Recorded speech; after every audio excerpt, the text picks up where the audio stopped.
Before data teams, teaching was capricious and predicated on following the curriculum, step by step. All right, ladies and gentlemen, today we're going to focus on the standard 7RP3, specifically focusing on simple interest. So I've given you the algorithm here, I equals PRT, and I want us to kind of talk about what each of those variables represent. So can somebody tell me what T may represent, that algorithm? Yes, Amy. Time. Okay, absolutely, nice job, time. All right, Jason, do you know what R might represent? No.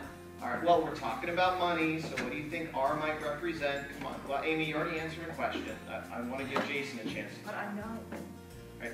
All right, well, Jenny, what about you? Do you know what R represents? Oh, come on, guys, you should know this. Really? Jason? Rounding. Rounding. I mean, that starts with R, but it stands for rate. R stands for rate. After data teams, teaching is purposeful and intentional, driven by demonstrated student needs.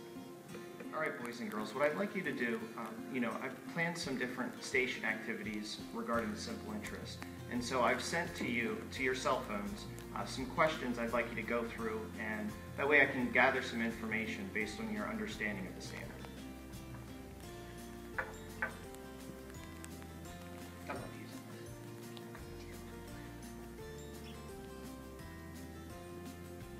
Thank you for submitting your information to the questions with your phones. And what I've done is I've kind of organized into 3 different groups based on the information I've collected. So Jenny, your group, you're going to be working with some manipulatives back there. Your group will be over there and kind of choose which manipulatives you need. Amy, your group is going to be working with the computer and working through some real-world problems based on the standard. And Jason, your group is going to come up with me, and we're going to do, I'm going to support you a little bit with the standard. That way you have a little better understanding of what's going on, okay? All right, so let's break up into our groups.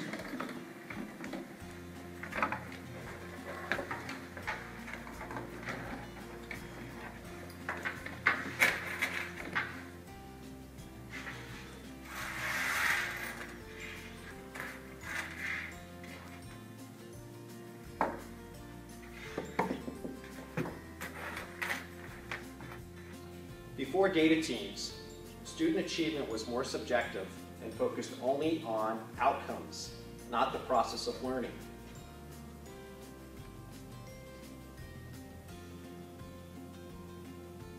With the implementation of data teams, intentional planning and instruction produces measurable growth in student learning. The most important lesson that teachers have learned is that kids encounter standards at different levels of readiness. And we can create tools to identify these levels, and then we can target instruction and move students towards mastery.